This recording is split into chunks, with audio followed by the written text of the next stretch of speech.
Hello everybody, welcome back to Planet X News. It is April 5th, 2022. Ladies and gentlemen, just as the title to this video says, I think it is time to be concerned. Over the course of the last 2 days, I've had some very deep conversations with a gentleman who has become a very good friend of mine over the course of the last 5 years. He is a professor of climatology, and he is from Canada. He's done extensive research on what exactly is happening with our climate, and specifically the Arctic, the North Pole. During the conversations that we had, he was divulging a lot of really technical information to me. Some of it was a little bit over my head, and he had to explain it in detail. I'll just cut directly to the chase. The things that we are seeing that revolve around our jet stream and the changing of our seasons, the climate in general, there is some concern. Well, look, let me just cut through the soft bullshit here. I'm not here to bullshit any of you.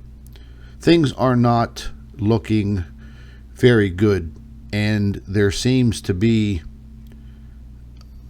well, how could I just say this without sounding like a conspiracy theorist again? But the world governments are hiding the true facts, like they always do, about what is actually happening. They know, and I think it's time that we should know. Over the course of the next couple of years, we are going to see very, very drastic changes. We are also going to see many disasters. These disasters are going to come in the form of massive tornadoes, very strong cyclones and hurricanes, torrential downpours of rain, flooding. We're also going to see extreme temperatures. Now, the extreme temperatures will not be encompassing the entire Earth, but they will be in certain areas where the temperatures will be above 110, 115 degrees. Now, we do have some of that going on now and over the course of the last few years. But this is going to be something that will be sustained and will also increase.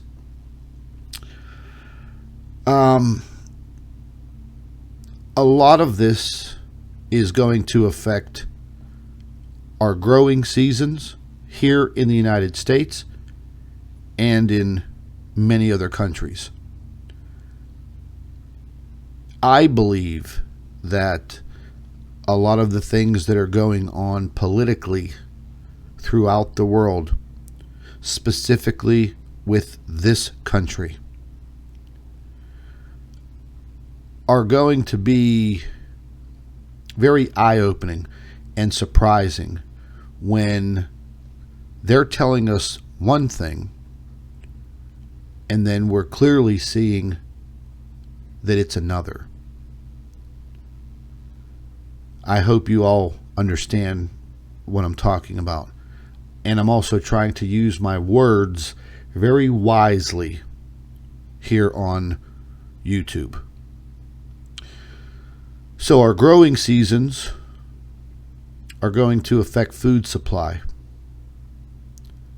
We're already seeing that, aren't we? We're seeing that masked by the U.S. government. It's clear as day.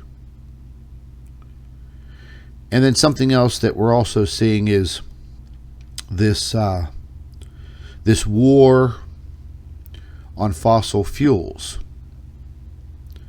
Why all of a sudden does the U.S. government, the Biden administration, have this complete war on fossil fuels?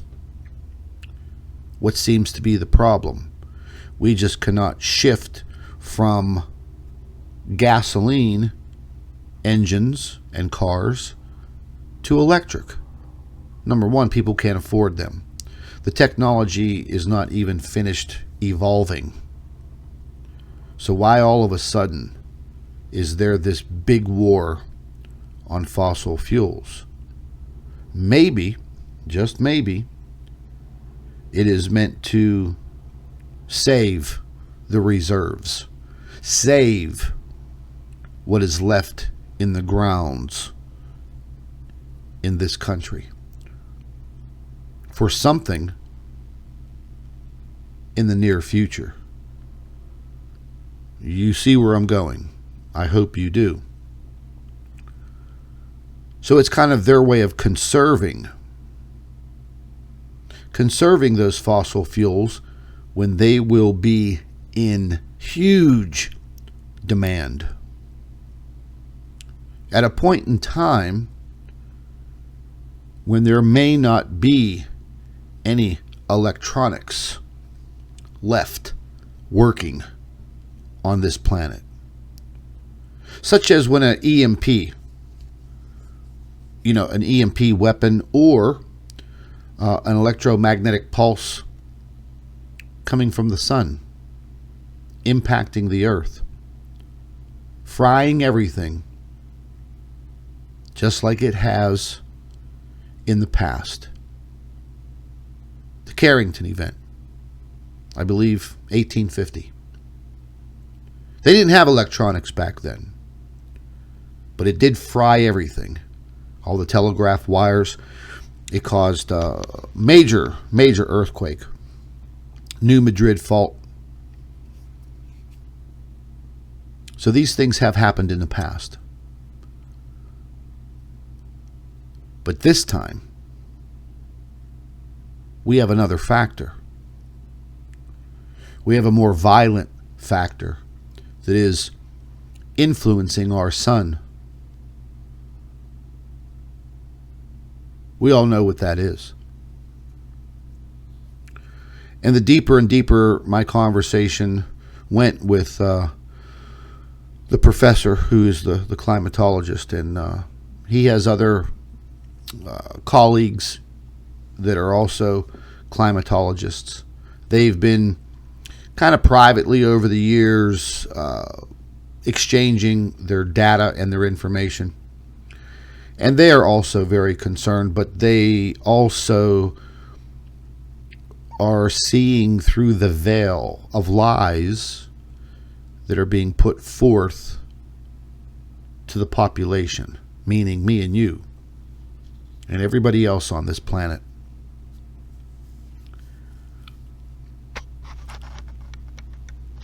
I guess there is a very strong possibility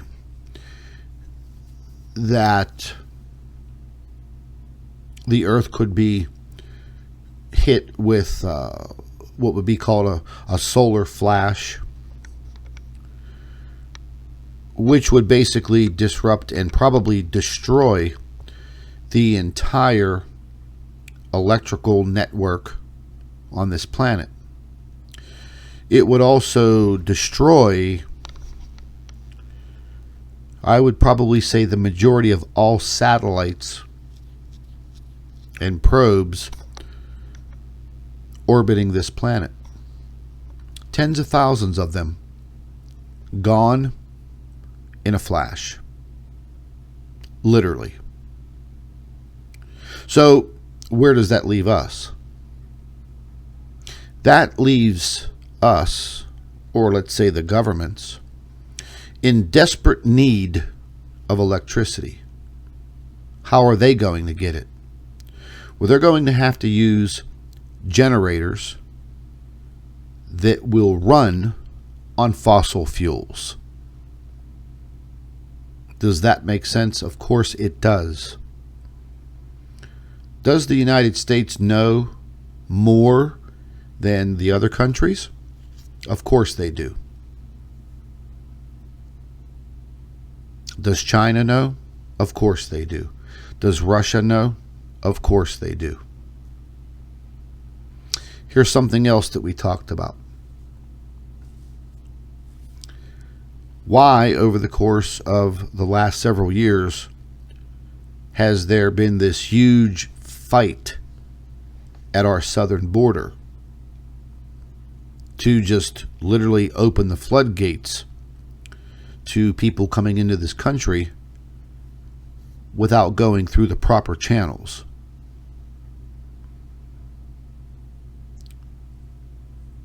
Where are these people going?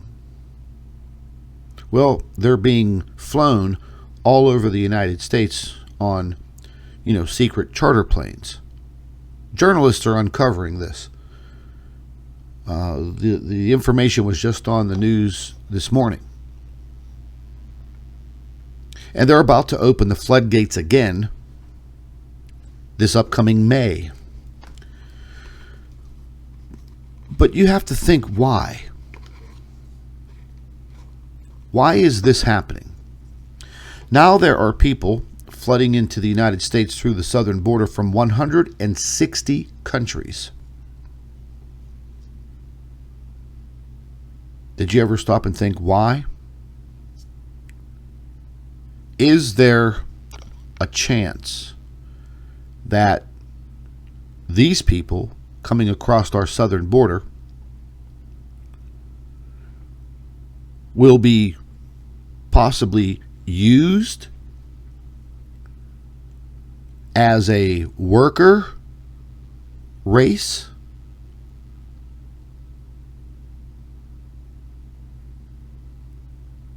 When everything turns black and the infrastructure of this planet, the electrical infrastructure, has to be rebuilt, it is almost like they are putting together a slave race of working people that will be given an ultimatum. Work or die.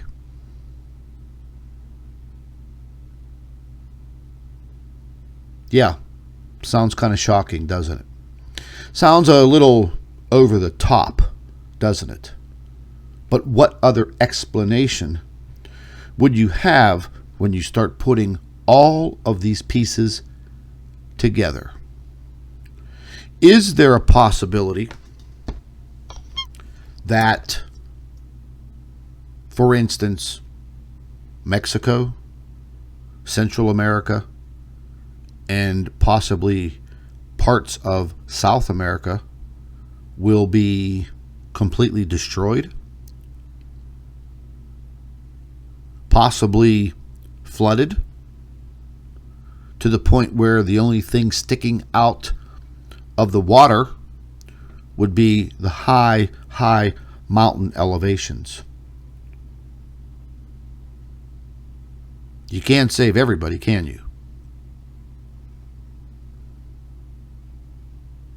These ideas may sound crazy, but if you sit down and think about it, it's going to take probably a decade to rebuild an electrical infrastructure that is completely destroyed.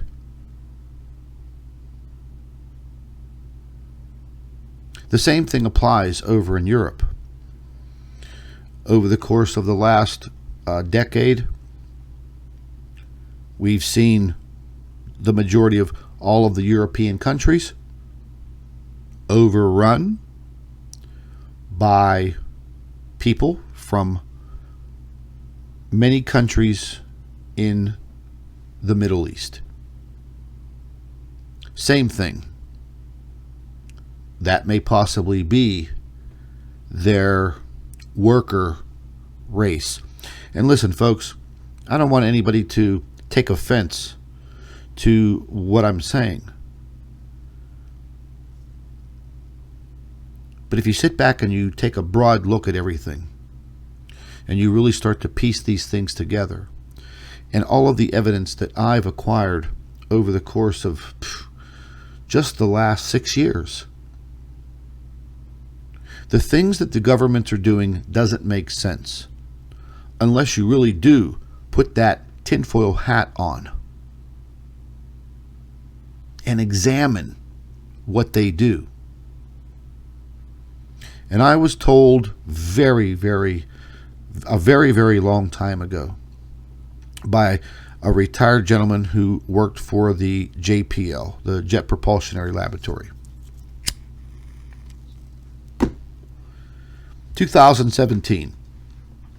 He told me, Scott, I can't tell you everything, but what I can tell you is to follow what the government is doing. Watch very, very closely. And you may have to kind of translate with your own mind what they're doing. Because everything they do is for a reason. And it's to benefit them and their power. So just think, folks, when the lights go out, what happens to the power that they have over the populations? Well, that power kind of ceases to exist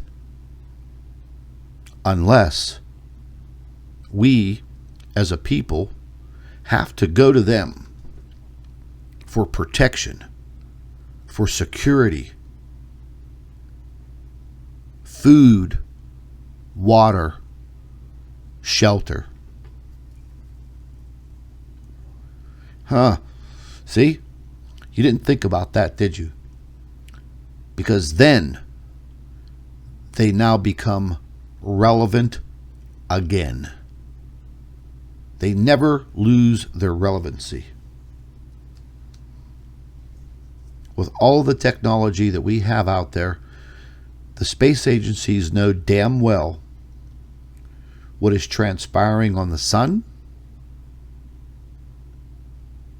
and the newcomer to our solar system that nobody wants to talk about and has been in a shroud of mystery for decades.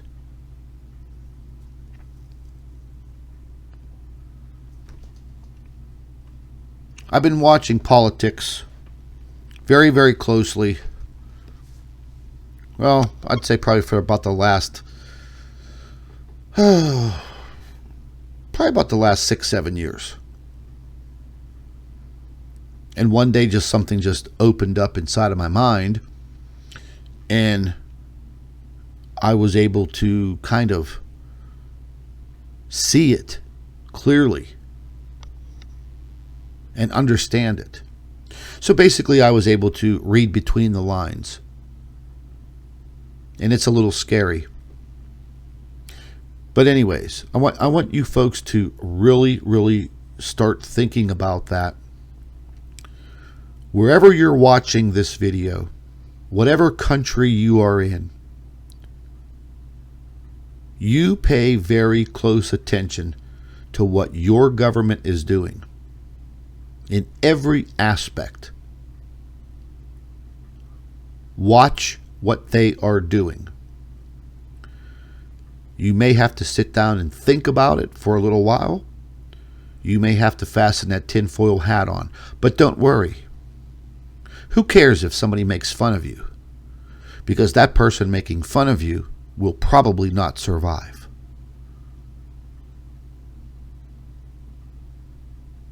So let's take a look at the sun. Once again, we are moving very quickly into this solar minimum.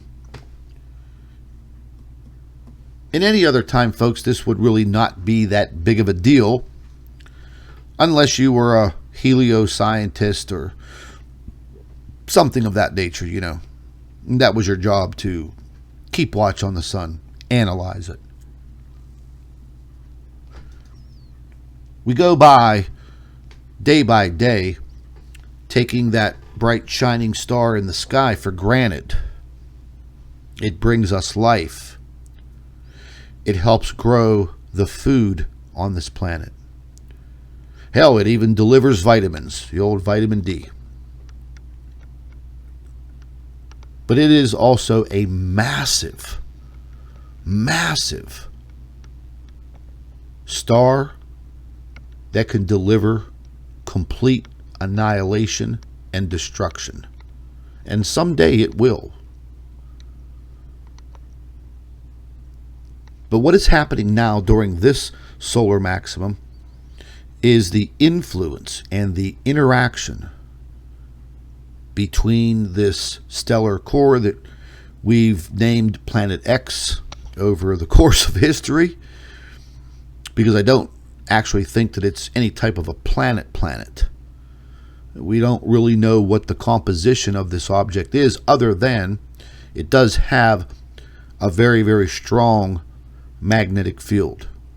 And that is what is interacting with our sun.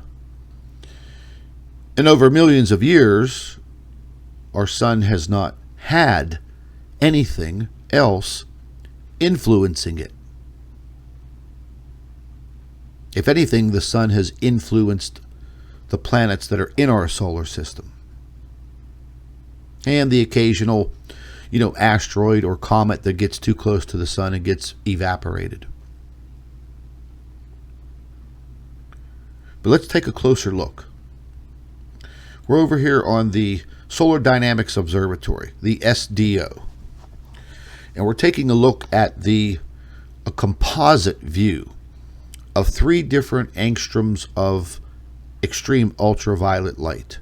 The 211, the 193, and the 171, all combined to give you this view that you're looking at now. This allows you to see the complex corona, everything that you see around here that stretches far beyond the actual surface of the sun. Here we're able to see these plasma loops extending from one side to the other, connection, reconnection. We're also able to see filaments, as you see right here. We're also able to see the sunspots and the activity. You're not able to actually see the coronal mass ejections, not in this form. But you are able to tell when those explosions occur, because those coronal mass ejections disturb the corona, and it kind of makes it, it kind of moves it out of the way. And you could see it just kind of moves around like the wind is blowing.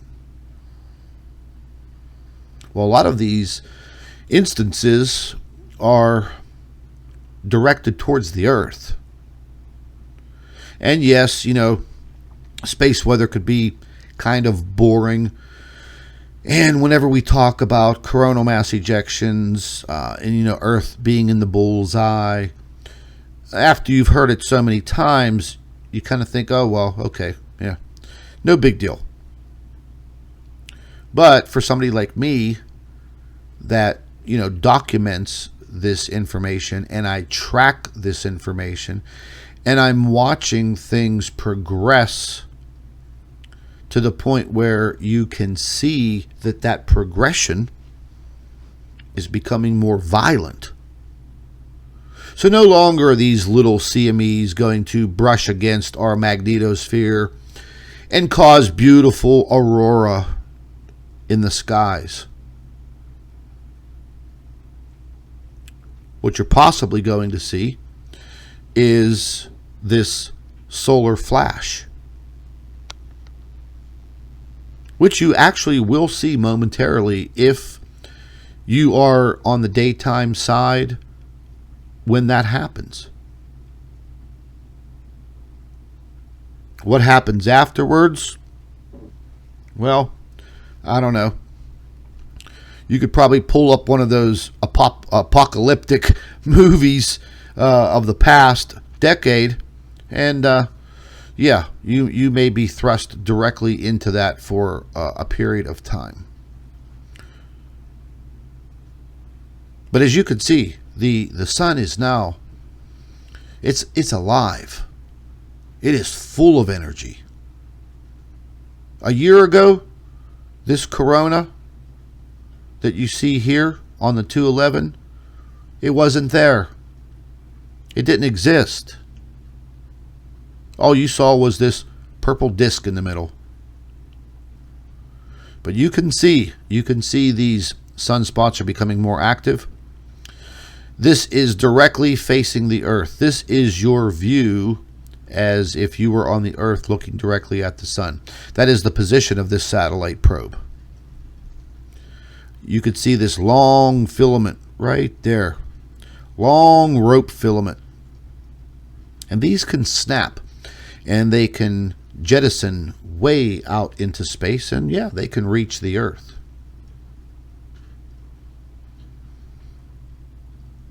I always loved studying the sun. It's just an amazing thing for me.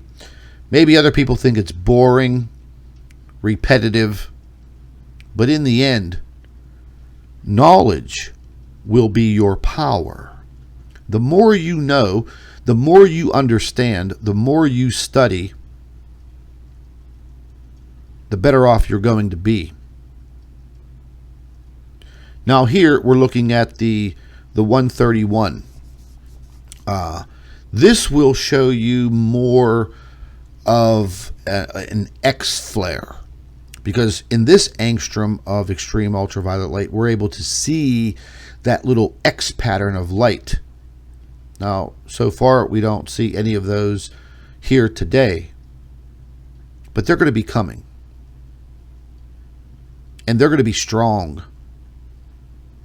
and they're going to be big, and this is only the beginning.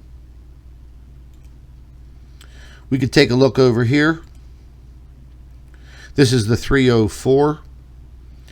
On the 304, you can see these very agitated, active regions, and these are usually where these sunspots are. And you could also see the massive solar flaring coming off of the sun. You could also see solar prominences much better in this angstrom of light. You could also see those very large plasma loops. In some certain circumstances, you can also see these long plasma ropes if you are able to identify them. And again, that's a learning curve. And you could see as they just literally release. It's interesting. I actually think that they should teach more solar science in school. Here we're looking at the 193 angstrom. Here you could see that long rope filament right there, very nicely defined. You could see the active regions that are real bright white. And you could see more right over here coming around. The thing about it is, folks, they're not going to stop. In 6 to 9 months' time, you will see a band of these active regions all along this portion of the sun here and all along this portion of the sun here. Excuse me. The midsection or equatorial region of the sun will basically be kind of bare, non-active. You will see the activity just north of the equatorial region and just south. And it just so happens that right about where my cursor is would be a direct alignment with the Earth. So that's a big problem.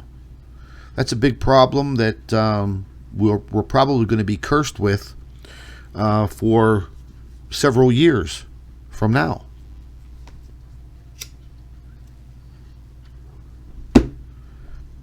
Nobody knows whenever, this catalyst can just pop off. It could happen today. It could happen tomorrow. It could happen 4 or 5 years from now. But I don't think we're going to have to wait that long, because everything is adding up. The sun is awakening from its deep slumber over the past 11 years, because that's how long these cycles are, 11 years. But during the last cycle, folks, during the last cycle, when the sun was in a solar minimum, when the sun basically goes to sleep and you don't see this aurora around the sun, very little to almost no sunspots. Well, that didn't happen this time. The last solar minimum, which we just came out of, was very active. Coronal mass ejections almost every single day. And they were not coming from sunspots. The plasma was being pulled directly from the sun. The coronal mass ejections were being created.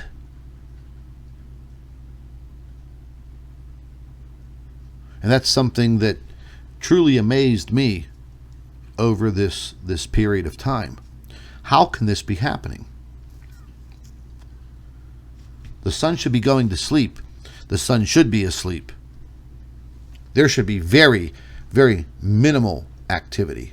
But you know what? Over the course of those final years, the last 5 years, nobody said anything about it. But I did. I was very vocal about it. And I kept warning people. And I kept saying, you will see, when the time comes, you will see what I'm talking about. I was called every name in the book consistently. Every single video. People, you don't know what you're talking about, blah, blah, blah, blah, blah, blah, blah, blah, blah, blah, blah. Well, here we are. Nobody else can explain why this last solar minimum was so active. But I showed people. I showed them the evidence. It was clear. Every time there was a coronal mass ejection, that stellar core was involved. I've captured numerous photographs from 2016, 17, 18, 19. Literally, this object pulling plasma directly from the sun. This massive magnetic reaction and interaction between this star that we call the sun and that object which has been labeled Planet X. And again, I don't think it's a planet. It's not this infamous Nibiru and that whole mythological story. This is something completely unknown. And I've gone over all of the history about this, and I've researched it. I've gotten caught up in it. I absorbed it. But now it's time for the truth. And I'm concerned. After this conversation, I'm a little concerned. And after I was pointed in the right direction by this gentleman, the professor who's the climatologist there in Canada, telling me to watch what is happening on the sun, watch what is happening with the jet stream, and furthermore, watch what's happening with these world governments. Because with their actions, they're literally telling you what they're doing. You just have to figure out why. So my advice to all of you, start paying attention to the news. Yeah, even though, some people call it fake news, blah, blah, blah, blah, blah. start paying attention to what's going on around the world. And in due time, you're going to start to see, coming up this spring already, you are going to see a swath of destruction. And it's going to be worldwide. There's no doubt about that. What you're seeing here, this is literally showing you active regions and sunspots. Very, very large sunspot right here. As this goes around, maybe it will deteriorate. Maybe it will pick up some more energy, come back around, and be something to pay close attention to. But this area here, just below the equator of the sun, the middle section, this is where we always have to worry, because we're kind of directly aligned with that zone. Things that occur up here, depending on how they release, these big halo coronal mass ejections will, envelop the Earth with no problem.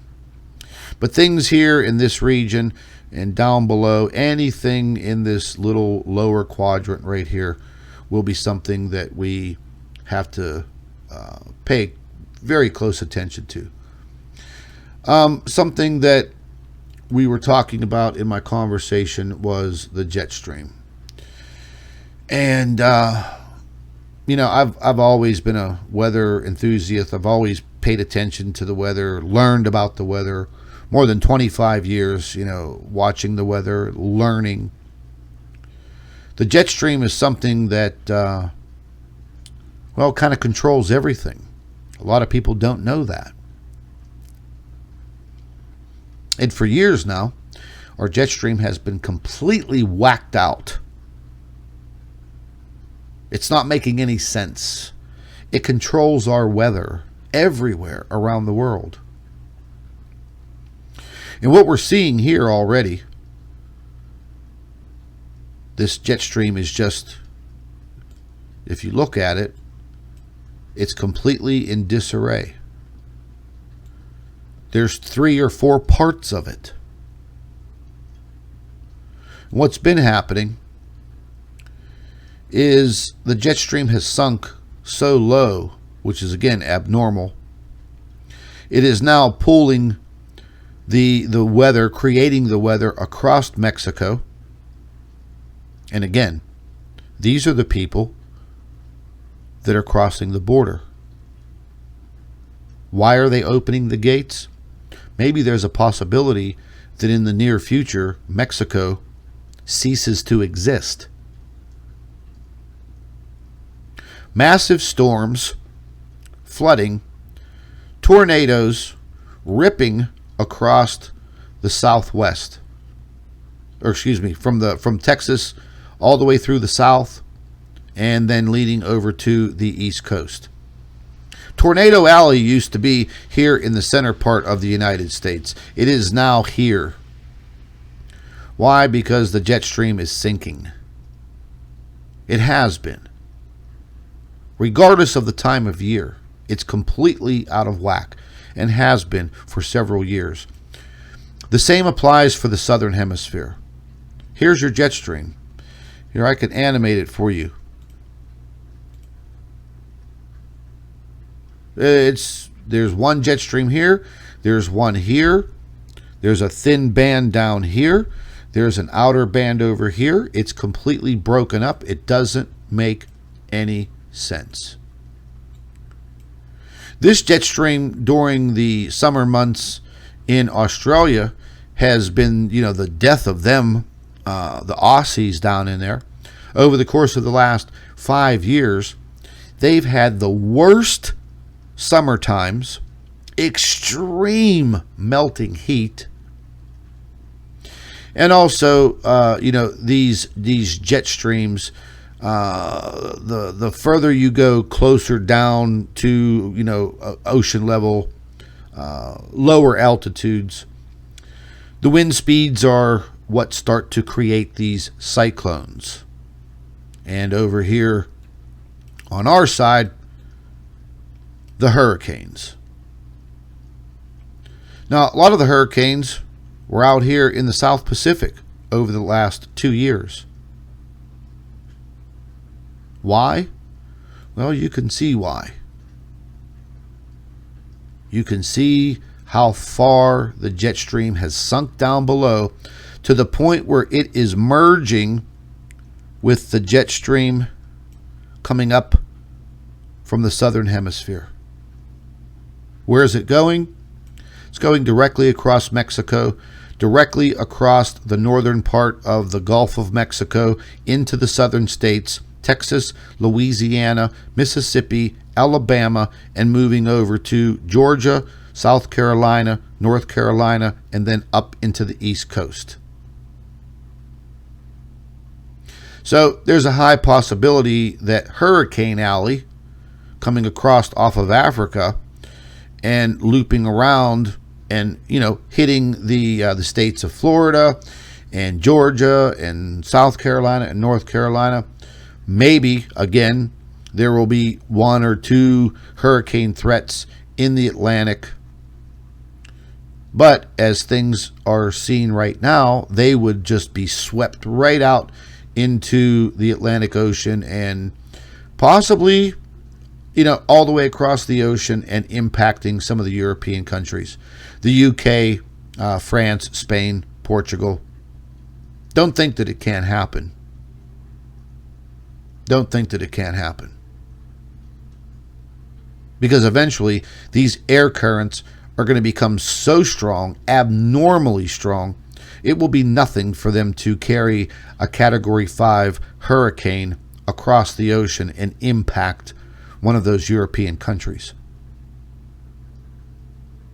Or the parts of Canada right above Maine.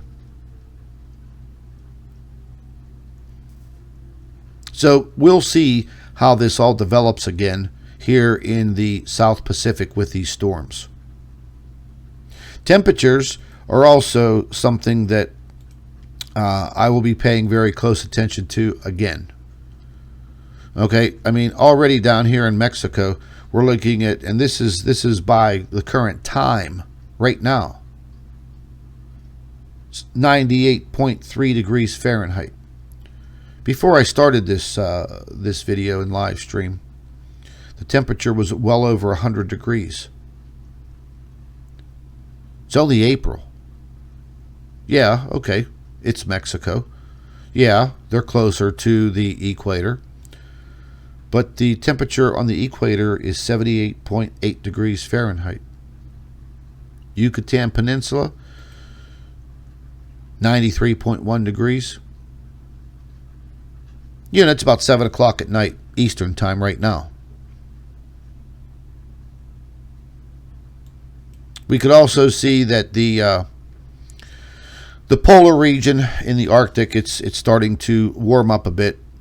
Right at the top, at the Arctic Circle, minus 20 degrees Fahrenheit.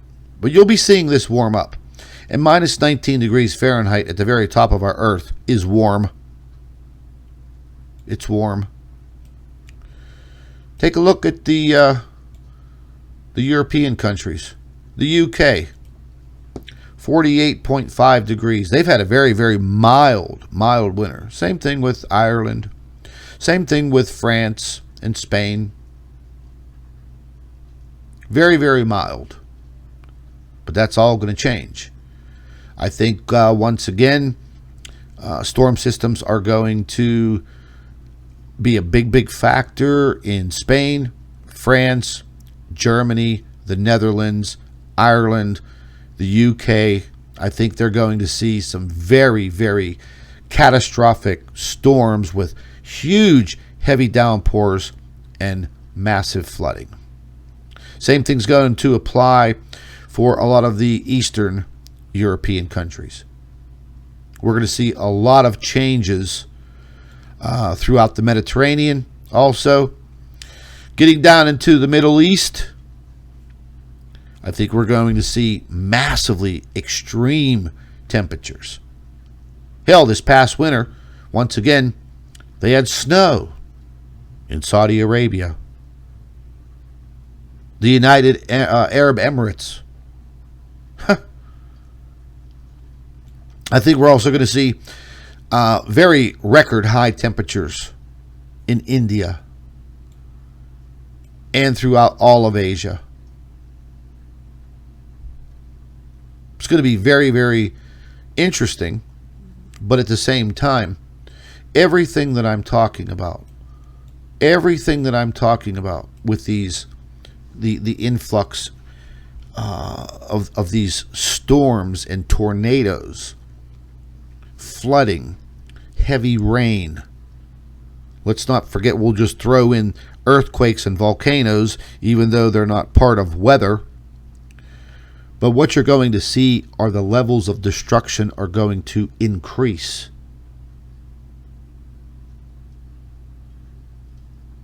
As each day goes by, as each week, as each month goes by, the deeper and deeper we get into this solar maximum, that threat is going to increase. And I think it is time for each and every one of us that understands what I'm talking about. I think it's time for you guys to really, really start to watch closely what's happening. You know, I know everybody has their own life to live and their families to take care of. But maybe you should start to take a little bit of time to start to learn a little bit more about what is happening.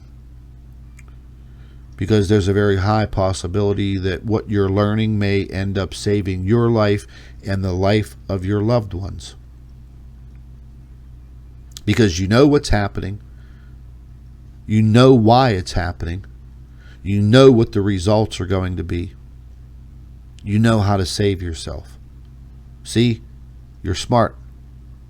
That knowledge is being turned into power. Knowledge is power. And if you see and understand, the governments of the world want to dumb you down. They want to take away the knowledge. They want to keep you in the dark. Well, almost literally.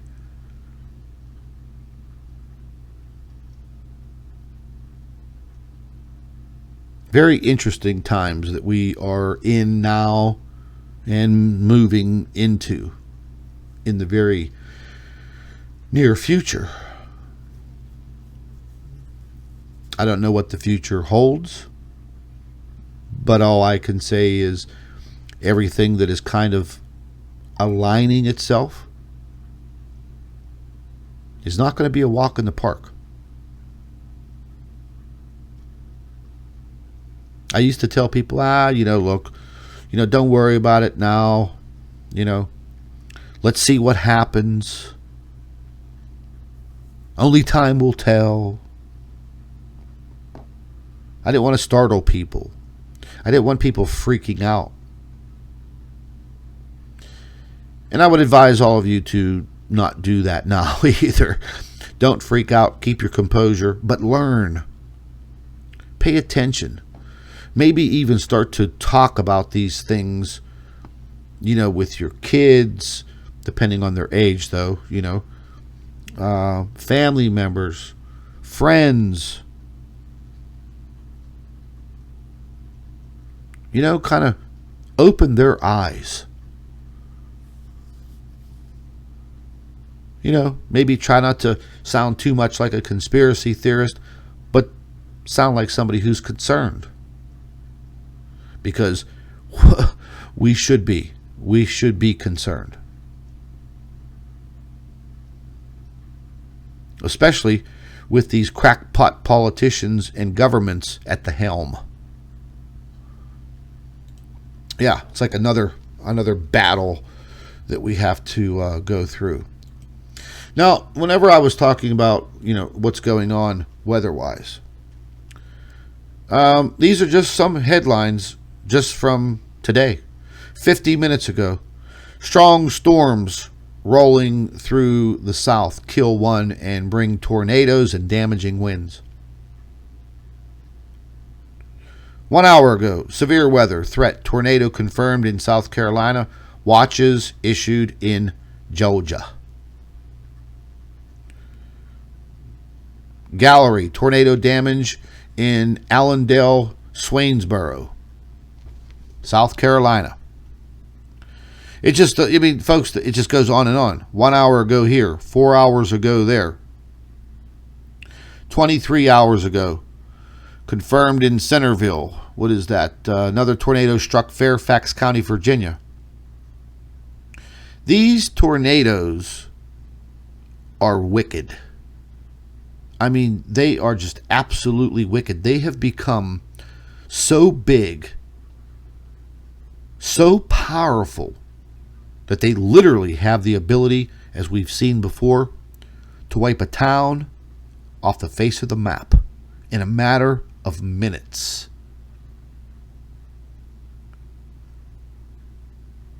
And they're happening with more and more frequency. They're happening earlier than normal in our seasons. Here we go here, 1 hour ago. Heavy flooding reported in parts of metro Atlanta. 1 hour ago. 2 hours ago, right there. Severe storm rolls across the southeast before sparking on the plains. Mississippi and Alabama. It just goes on and on. I mean, we haven't even moved into yesterday's news. 14 hours, 2 hours ago. Here we go. 5 days ago. 6 days ago. 1 day ago. Okay, this is all tornado related. And massive amounts of rain. The massive amounts of rain can also destroy crops. Wash away the good planting soil, like what happened 2 years ago in the Midwest, where the flooding killed thousands and thousands of pigs and horses and cows. And the planting fields were flooded under feet of water. And when it all dried up, the planting fields were nothing but mud. Mud. So you see, they're already talking about food shortages. They're already warning you that the cost of food is going to go up 30% by midsummer, another 10% by the beginning of the summer. There is something very nefarious going on with some governments. But as you can see, I wasn't feeding you guys a line of crap. The news headlines are right in front of your face. Yes, it's April. April showers bring May flowers. Oh, yeah, Scott, it rains in the spring. Yeah, we have little storms. Well, okay. You go through these articles and you take a look at the death and the destruction of these little spring storms. Because in some of these regions, folks, that I've just mentioned, they had tornado activity in the winter. In the winter. I don't know. Maybe it's my memory, but I don't remember ever hearing about tornadoes in the dead of winter. But they're happening. They've been happening. And now that frequency level is picking up. So, pay attention to your weather anywhere you live. Anywhere you live. Pay very close attention.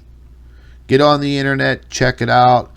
If you have faith in your local weatherman, so be it. If you don't, check out the National Weather Service in your area. There's a National Weather Service in every major city in this country. You can find them on Facebook. You can find them on Twitter. and you could find them straight up just by Googling National Weather Service and your nearest major metropolitan city, and you could find that information out. Something else, folks, a lot of people have been asking me about the links that I use for research, daily investigations on what's going on. And the link for the Planet X News website is in the description box under all of my videos. So once you're here, I haven't been writing all that much because I just haven't had the time. But if something major happens, there will always be the article and the information up on this website immediately. It will be shared across social media, on our Facebook page, our Facebook group page, and right here on YouTube. A lot of people ask me about these links. Well, this is where the learning process begins. Okay. All of the links here, you could join the private network that I have set up. It's $5 a month. I share a lot of information, talk about things there that I can't really openly talk about on social media without getting banned. Direct link to YouTube, direct link to the Facebook page, direct link to the Planet X News store if you'd like a jersey or a sweatshirt or something of that nature. All the books, there's a direct link right here to all of the books. I think there's 13 books that Dr. Elbers and I published over the course of last couple of years. Right here, Planet X Research links. You click on that link right there. Let it load. And right here, you can see all of the links that I go through if I'm looking for specific information and things of that nature. Solar Dynamic Observatory, you hear me talk a lot about the SDO. You have all your earthquake data here from the nefarious USGS, another earthquake map here. Stereo Core 2 Cactus, Soho and Lascaux, ISWA, that's where you would find your magnetosphere information, polar drift, solar wind predictive model. Everything is right here. CME tracker, real-time solar wind, the NOAA space weather, all of this right here. Even the meteor, American Meteor Society, live meteor scan, National Weather Service right there. National Data Buoy Center for tsunamis. All of the information, all of the links that I go to are right here. So if you just bookmark the Planet X News website, and when you've got some time and you're home or wherever on your cell phone, you have access to this data. And you could literally start clicking on these links and learning a little bit more than you already know now. The minute you stop learning, it's over. We must continue to increase our knowledge. That's always been my saying. So, bookmark the Planet X News website. You want to come back to it daily. Click on it. Hey, I want to see what's going on with the sun. And bingo. See, I clicked on the link. Come up here to data. You could take a look at the sun now. You can pick any one of the different angstroms of ultraviolet light. Click on data links. Right below here, it says 48-hour video, which is the last 48 hours, a loop. These are still photographs. And when you click on it, it brings it right up. You can check it out. Here's the SDO, the 304, the date, and the time clock in universal time. And you click on this square, it opens it up. Click on the 3 dots, and it will allow you to download that into your computer if you want to use it for your own video. Or you want to download it and upload it to Facebook or Twitter or whatever social media, and you say, hey, check this out. This is what's going on the sun. But yeah, it's not hard to navigate. You collapse it, and then again, you can go up here to data. You can go up here to the browse feature, which I just showed you guys. Click on the little gear icon here, and you can start loading. Like I just opened up this video, and you could check this out. Same thing. You could expand it full screen, 3 dots. You can download it, and you can start checking this out. Look how active the sun is. Look at the bright regions. They're everywhere, right where I said they would be. And I warned about this I'd say probably 9 months ago. I specifically told everybody to watch these regions here and watch them light up like the 4th of July. And here we are, beginning of April 2022, and they're lit up. And they are active as hell. And a lot of this is being pointed directly towards the Earth. And folks, this may not seem all that important to you, but the amounts of radiation that are breaking through will become greater and greater and greater. So prolonged exposure out in the sun in the upcoming years is going to be something that you want to avoid. You definitely want to avoid getting sunburned. Heed my warning. If you don't, hey, it's on you. But I would hope that you would, heed the warning, learn, pay attention to what is happening, pay attention to that weather. That way you don't become a statistic, Now, I want you guys to check this out. Let's get into these photographs. Okay? So what we have here are 2 images from the cactus. Okay? This is a coronagraph program. Okay? This translates the data from the LASCO C2 satellite in space that is honed in on the sun. And on the 30th of March, we recorded this position right here. Just as I said it would go from here, where we saw it, to here. And then on the 31st, not even a complete 24 hours later, the cactus recorded this image here. Now, what is very strange about this image is you see these lines, these white lines right here? Those lines are embedded in the program, the computerized program. What those lines are attracted to is the positioning of a coronal mass ejection. It outlines where the coronal mass ejection is pointing to, where it is expelling outward. You see over here? You see the white lines here, the white lines here, and the next frame, there was a very large coronal mass ejection here, and this was a large halo. And then you'll see all of these little red and blue plus marks. And it kind of defines the formation of that coronal mass ejection. Well, guess what?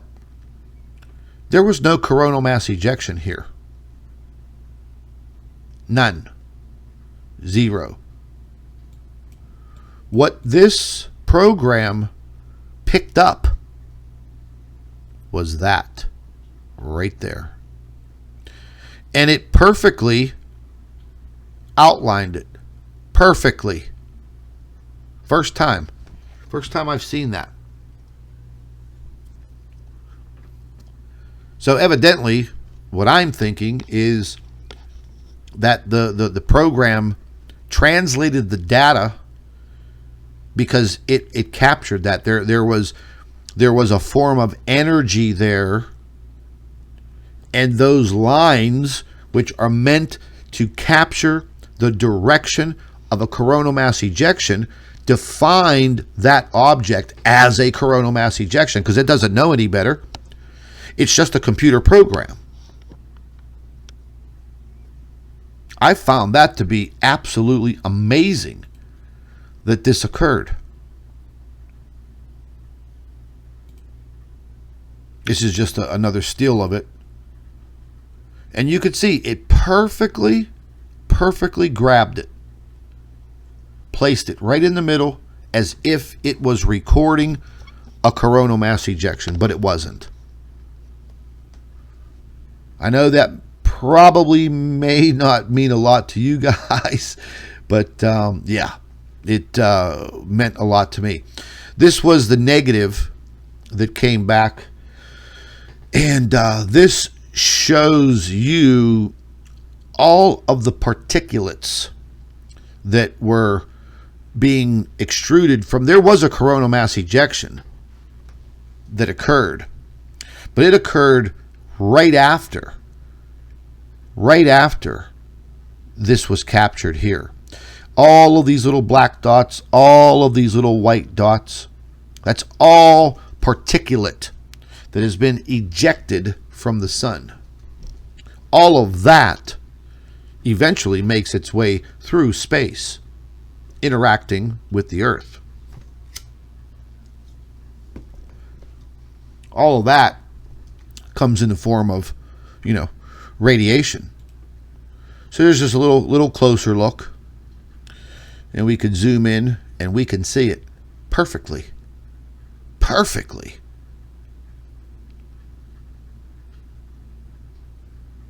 So it literally thought that the energy coming from this object interacting with the sun, it actually thought this object was a coronal mass ejection. Insane. This was the side-by-side photograph that I showed you guys in the beginning. This was the 30th of March. Object right here, just about at the 12 o'clock position. Halo coronal mass ejection occurring. The detection lines are showing it. Less than 24 hours later, small movement, and the directional lines captured the object right between them. And that was on the 31st. And this is just a same type of illustration. One's in negative, one's not. And these were incredible. I mean, this is incredible evidence that we're seeing here. Now, let's move to April 4th.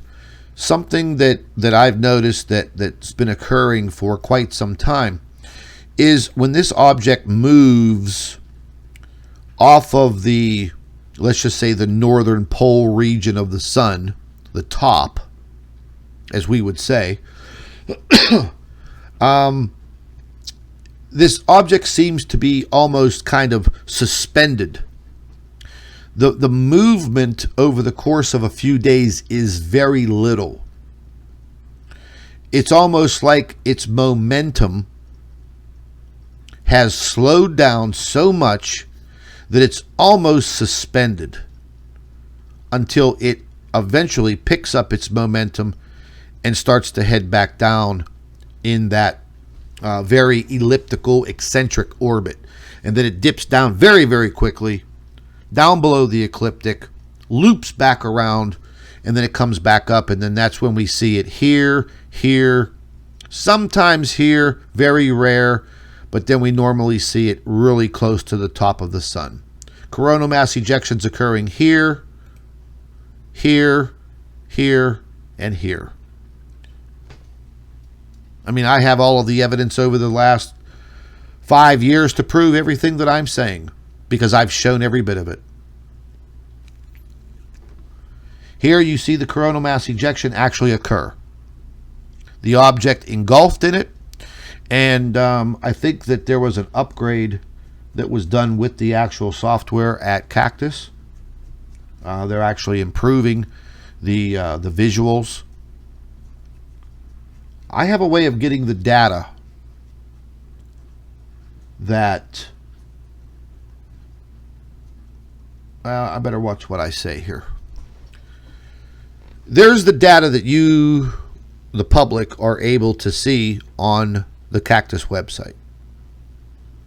And then there's the other data that's kind of uncut. Let's just say that. So you see the white lines once again. They are defining that coronal mass ejection's direction. Okay. So let's move in a little closer. This was very, very clear. Very, very little interference. At some points, there's a lot of interference that occurs when the sun lets off these heavily charged coronal mass ejections. They affect the electronics on some of these older probes, and you kind of get this staticky look like you do on the stereo core 2. But here, nah, we got a real clear, little blurry here because I'm zoomed in. Can't do anything about the resolution because that actually comes from the space camera. But we still see the perfect view, well, almost perfect, of what is actually there. What actually created the coronal mass ejection? Now check this out. This is coming from the LASCO C2 camera and space probe. This is coming directly from it. And look what they tried to do. See, somebody put a marker over that, because that just doesn't appear in the coronagraph. Every now and then you'll see little blips and things of that nature, but that's pretty goddamn blatant right there. So let's check this out. This is what they wanted you to see, and this is what was actually there. Same coronagraph, but this is coming from the actual space probe itself. And this was other data collected by Cactus. And you can see what's there and what they blanked out. The reason being is because that was going to be very, very visible. And look, folks, this isn't the first time that they've done this. Back in 2016, 17, 18, this was continuous. They constantly did this. They've been known for this. But I just thought that was just absolutely amazing that they would try to, pass this off. I was actually amused, because I knew that if they're trying to hide it on the actual data coming from LASCO, that there's a pretty damn good chance I can catch it on the Cactus. And there was less than 1 hour time difference. This was at 13:48:07. This was at 14:36:07. Very interesting, isn't it?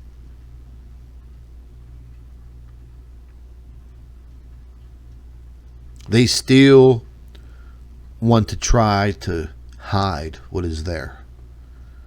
And folks, there are many other people that make these crazy Planet X and Nibiru videos on YouTube, and they show you crazy things in the sky, lens flares from the Alaska cameras, which are nothing more than lens flares from the internal mechanisms of the cameras. People taking photographs of the sun using cell phones, and you see this little blue dot in there, which is nothing more than a reflection of the aperture inside of the camera. People ask me, why can't I see this from the Earth? Well, listen, there are a lot of reasons why. Number one, the atmospheric distortion. What are you using? Are you at an observatory? Because if you're using, a little telescope, you're not going to see anything. If you're even using a very expensive $25,000 telescope with computer-aided software, you're probably not going to see anything. Why? Because you have to block out the sun. You have to block out the sun's rays, the sun's extreme light. See, that's what these black circles are. They're called occulters. It's a built-in mechanism inside of the telescopic camera mounted on the space probe. It blocks out the sun. Now, this isn't the size of the sun, the black circle. There should be a white circle in here on another view, the public view.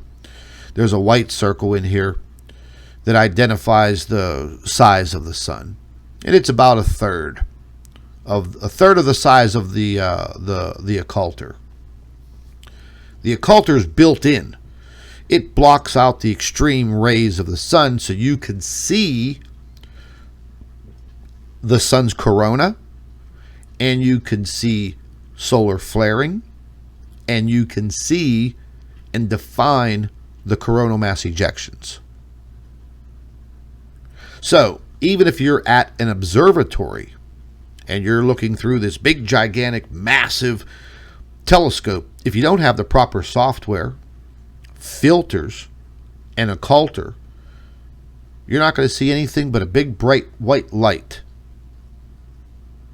That's it. Period. How come I can't look up in the sky and see it? Listen, if you were able to look up in the sky and see it, you would probably drop dead with fear. Fear of the unknown. That's why you can't see it.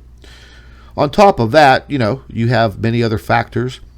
The rotation of the Earth, the orbit of the Earth, the rotation of the sun, and also the very extreme orbit of that object and the speed of that object, approximately 28 days.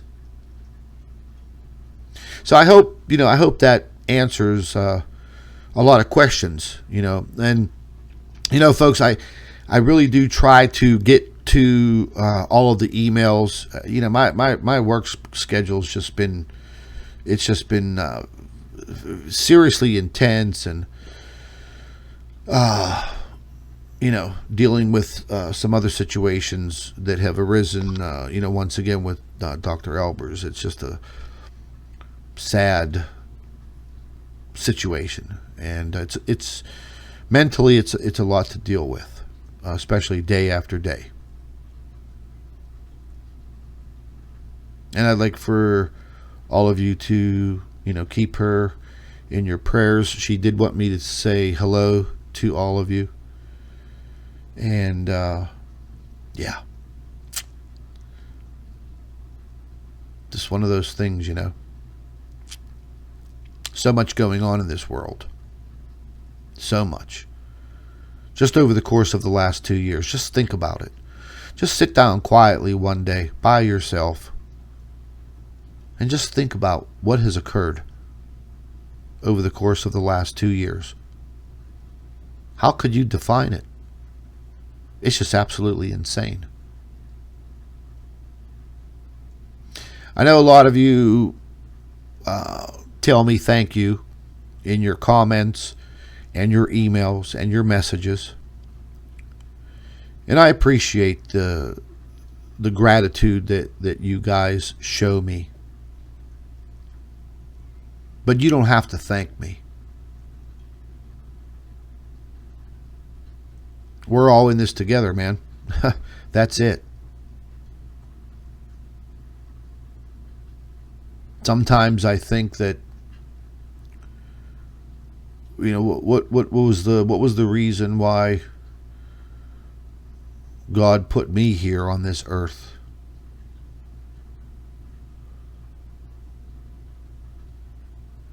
And there are many days over the course of the last decade that I think that, you know, this was my calling. This is what I was put here to do. Sometimes I think that's so trivial. But then I sit down and I think about all of these years and the hundreds of thousands, if not millions of people that I have touched, that have listened to my voice, that have watched the videos that I've put out, the evidence. Blows you away. It definitely blows your mind away. I could also say that making all these discoveries over the course of all of these years, it has not enhanced my life. There are some times that I say it has ruined my life. But maybe I shouldn't be so extreme in saying that it's ruined my life, because I guess that's the price that you pay. I guess that's the sacrifice.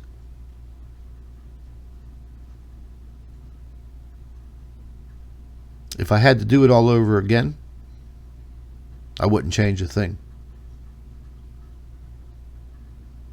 I wouldn't change a damn thing. Because without the support of each and every one of you and everything that you have done for me and Dr. Albers specifically,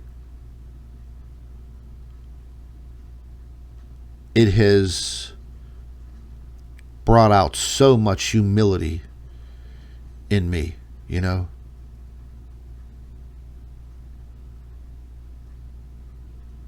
It's a warming feeling to know that there are people like yourselves all over this world who have listened to my voice, who have listened to Dr. Albers' voice,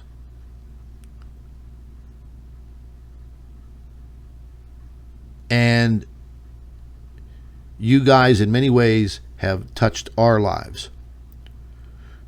You know, with your commentary, with your emails, with your messages, with your contributions and your donations to help at this just absolutely tragic time.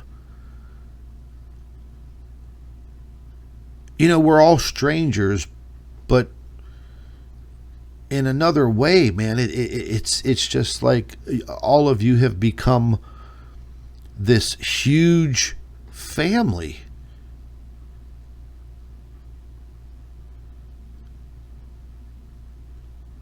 See, I used to be a person that would never, ever, ever ask for help. If I couldn't do it on my own, then it didn't get done. I would find a way to just do it myself.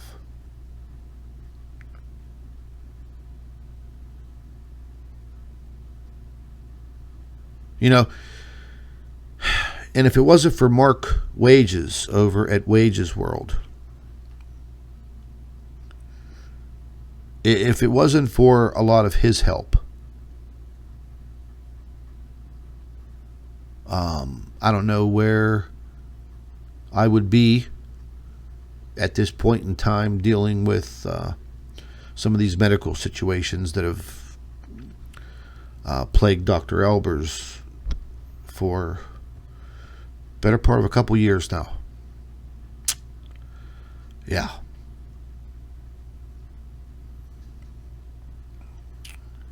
It's sad.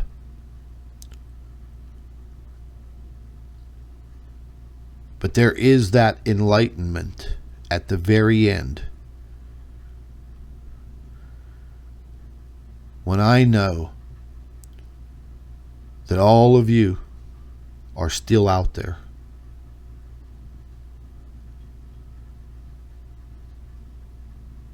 And, you know, a lot of you folks have been the rock and the foundation of this YouTube channel. Staying alive. Continuing to produce the evidence and the education, you know, that knowledge. I wish I could do more, you know. I really do. Consider this my humble thank you to all of you, because that's exactly what I'm trying to say so long-windedly is thank you. There's no need for you guys to thank me. If it wasn't for you, there would be no Planet X News. It would be me talking to myself. But anyways, folks, I'm going to go ahead and cut out of here. I'm going to try to get some rest tonight. Continue my long week. I will keep moving forward, and I'm hoping that sometime here in the near future, my schedule kind of calms down a little bit, and I can get more time to come on to this channel a few times per week. But again, like I've said before, let me go ahead and jump out of this. Like I've said before, let me just jump over here real quick to the Planet X News YouTube channel. Under this community tab, I'm constantly posting information right here. Okay? And always make sure you look here, because it says read more. Well, that expands more of what I'm listing. And as far as the picture goes, they kind of just square this off like a 1x1 square. But when you click on the photograph, it opens up, and it opens up into a different screen, and it actually shows you the full size of the photograph that I uploaded. And you can comment here. And I do try to address folks as much as possible, okay? Because it's kind of easy for me to put some spot information up here, and I address this issue with this covering up here. And again, you know, there's a read more,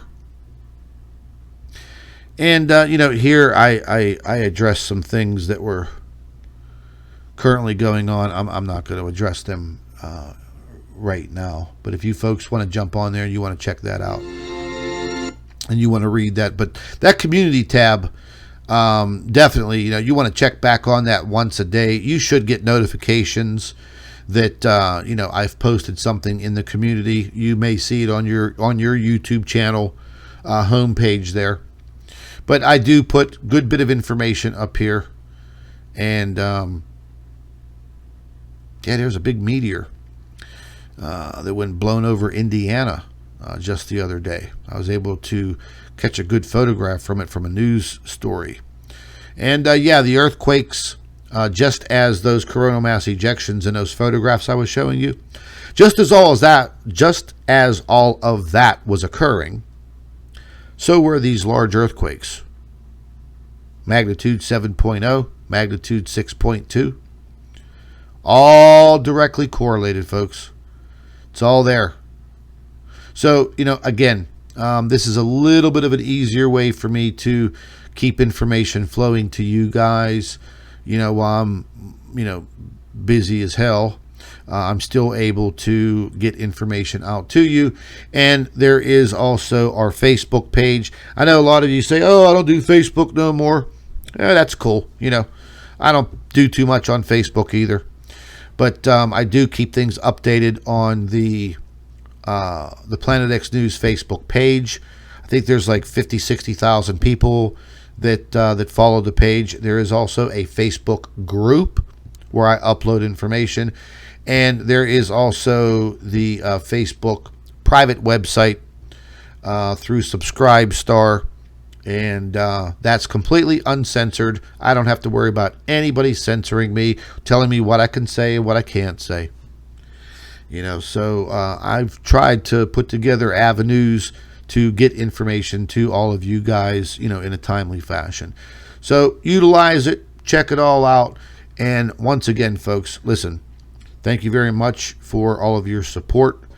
And keep an eye in the sky. And like I said, keep paying attention to what the governments are doing. Even though it's kind of boring news, listen to what they're saying, look at what they're doing, and just keep that in mind. Pay attention to your weather, pay attention to space weather, start utilizing those links on the Planet X News website, all those research links. Click on them, learn about them, read them, check it out, and the more you know, the better off you're going to be in the future. All right, folks, I salute all of you. Take care, be safe, and we'll be talking to you soon.